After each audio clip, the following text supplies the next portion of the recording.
So it's time for a big name guest. We have Kevin Farley, who's going to be at the Dallas Hyenas this weekend. And we have a sponsor for this segment.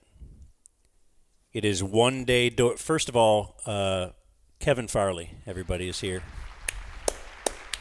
Comedian Kevin Farley. Hello. Kevin, do you read me? Pal. We got you, yeah. Can you hear me? Yeah, so we have a sponsor for your segment. It's called One Day Doors and Closets. Okay. Just based on that name, what do you think? Okay, listen. What does that mean? You get a closet in one day? See, thank you. We thought this was, pretty clear. You'll get your door or your closets done in one day. They won't come take them after one day. No. These are not doors and closets that will be in your home for one day. You don't buy them for a day. But it takes one day to install, like, the interior doors of your home. Walk around your house, you're going to be like, puh.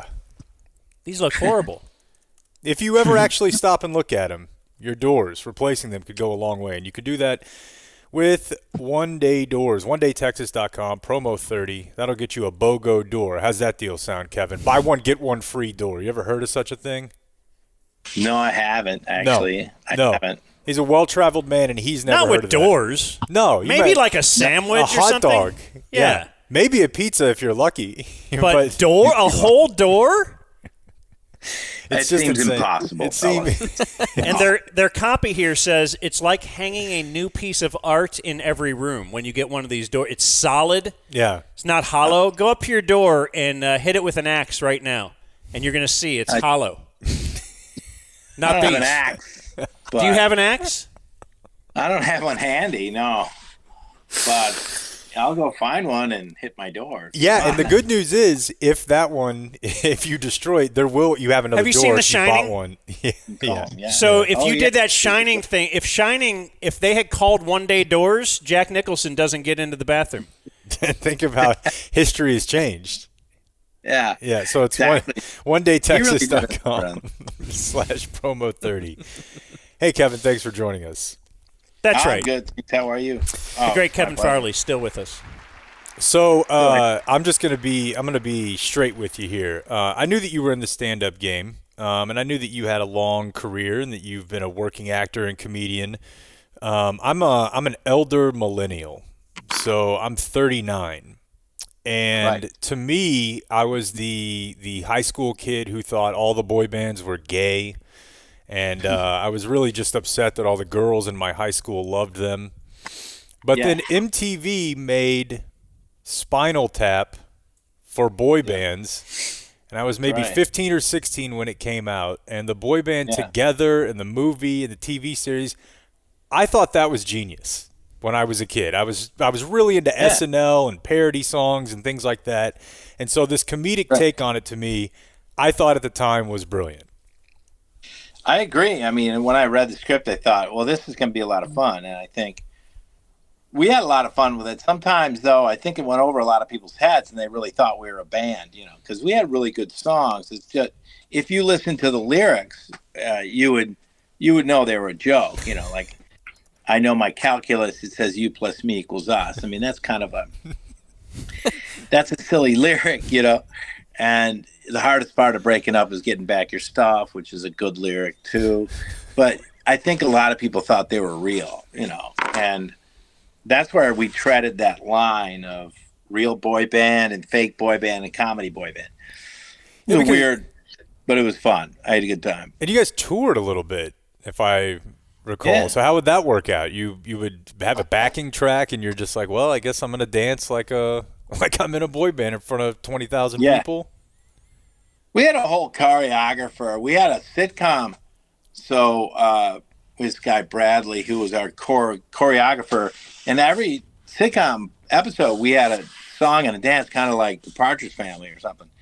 And so we had a lot of good choreography. We worked hard on it, but we toured with Britney Spears, but we were in the parking lot of the Britney Spears concert.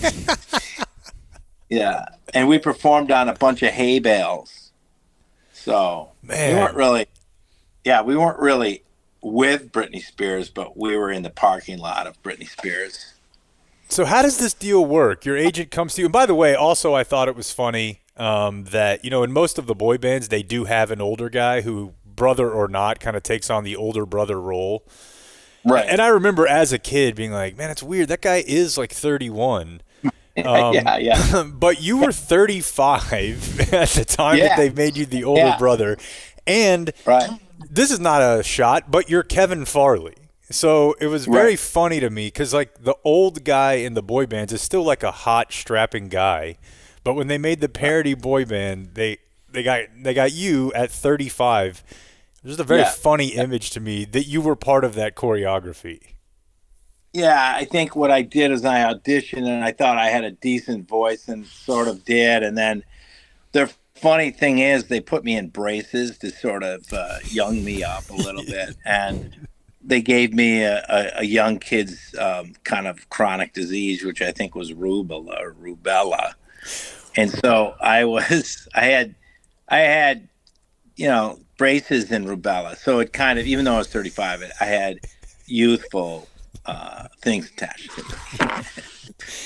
And so when you get that role, I mean, I don't know what the industry's like then versus now, but you're signing up. Are you signing up at that time to go perform on bales of hay outside of Britney Spears' show? I mean, it's a very unique job. Yeah, well, MTV was going to do their first movie when they hired us, and that was the first movie MTV ever did. So we went up to Vancouver and filmed this movie, and that's where it started. And then they brought us in and they said, we're going to do a sitcom up in Vancouver. So right after that, we did the sitcom, and then we toured, but the tour wasn't that big of a deal. It was basically that hay bale show and a couple other shows. And then, we just fell off. Well, unfortunately, Mike Cuccione, who was 16 years old, died of cancer, and that sort of put an end. It's pretty dark, turned pretty dark there. But yeah, that was the basic up and down, making of the band episode of Together. But, we had 2 albums that went gold, I mean, we did pretty well. You can get those albums, I think. How does that work out back end wise? Do you still get any you plus me equals us money? Not at all. No. We got a deal. One of those deals that most boy bands get, which is like, here's $3,500, but we get the rest, that kind of thing. So but I've at heard. the time, $3,500. Yeah. Like, did you ever actually interact with Britney? No. No, I don't think we did. I think people got pissed at us because we were making fun of them. That's what I was going to ask you about, is if you had any interaction with the actual members of those bands or their circles or whatever, because part of the reason I liked you was because you were making fun of it. Well, the NSYNC guys had a good sense of humor about it. And not so much the others? Backstreet Boys, no, not at all. No, but I think LFO, they like this, or who's it? 96 Degrees. They seem to have a decent. I didn't really talk to those guys, but NSYNC, they were really down with it. They liked it. They were fun. That's interesting. So, when did you start doing stand-up? Is that the first love? No, what I did was went into Second City, which followed my brother down to Second City in Chicago, and I was an improviser for a long time. But improv, you don't really make any money at improv.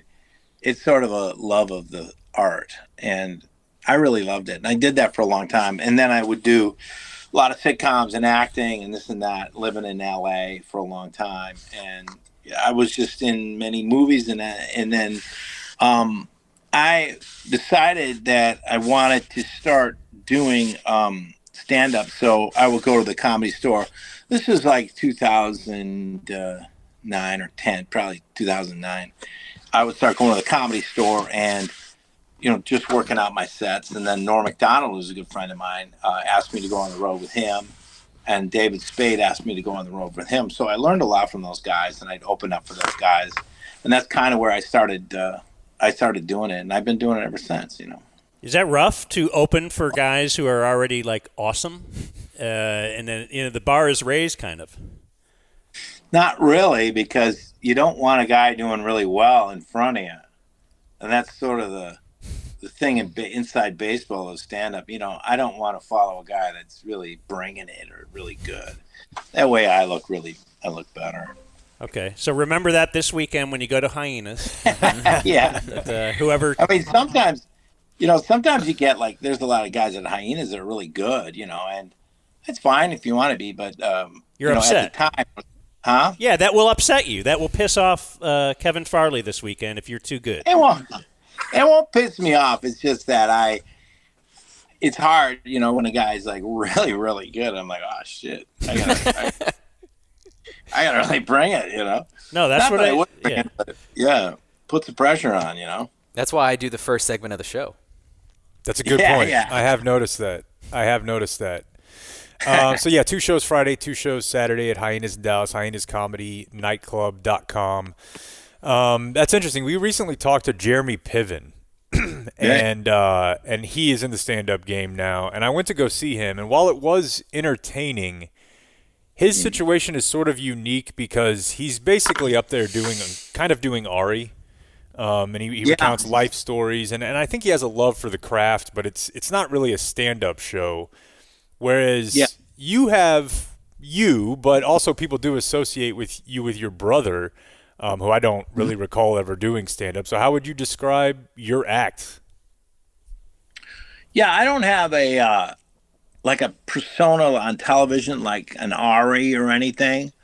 I mean, I don't have any kind of real character besides maybe Together, but I don't know, people remember that. But so I kind of come with a clean slate in a lot of ways other than my name. So I can pretty much create a stand-up routine or an act that's sort of generated on my own, and I don't have to compete with a huge character like Jeremy does or anybody else that comes from television, and people are just kind of have that in their head, when they see him. But in a way, with your name, are you competing against Chris? Oh no! I mean, there's no way I don't do that. I think after, I don't know. I guess he's been dead 30 years. I think I've been doing it so long. I'm not really like Chris in a lot of ways. I'm sort of more, sort of not low energy. I'm not going to jump on any tables. Yeah. No, I don't have the bombastic energy that he did.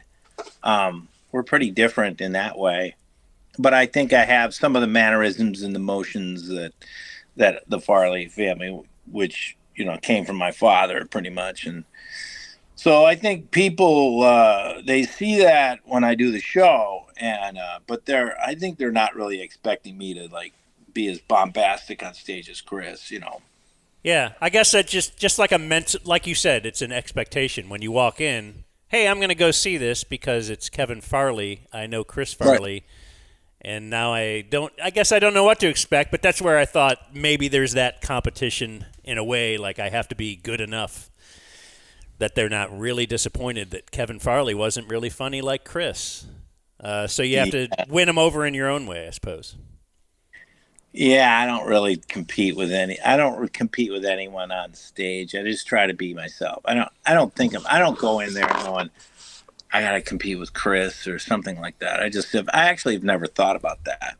And I think a lot of people after my shows, they, usually come up to me and go, sometimes they do that, but I don't think about that in my head. I've never ever thought about that I'm in competition with Chris. It seems strange to me, but, No, that had never occurred to me. All right, well, I just don't. Yeah. Yeah, 2 shows this weekend at Hyenas in Dallas, 2 Friday, 2 Saturday. You fired up for the NFL draft?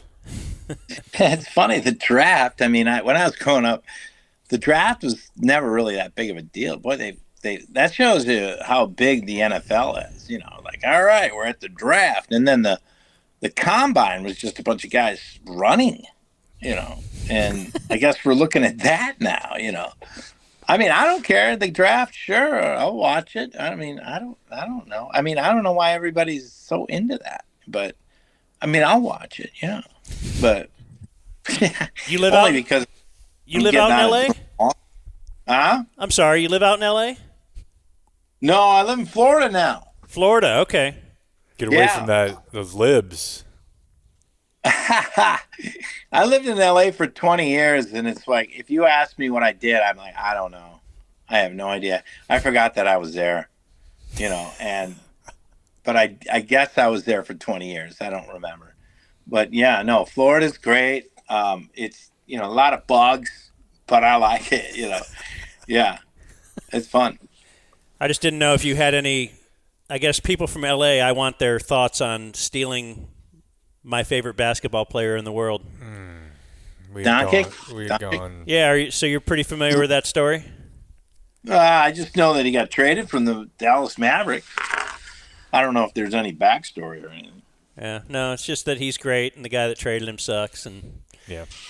we're all very Well, sad. you got Anthony. Didn't you get Anthony? Exactly. That's all they got. All right, Kevin, thanks for your time, man. 2 shows this weekend at Hyenas. We'll see you there. Oh, come on out. We always have a good time at Hyenas. So I got 2 shows Friday, 2 shows Saturday. Can't wait. All right, man. We'll see you. Okay. See you Here's guys. The great Kevin Farley.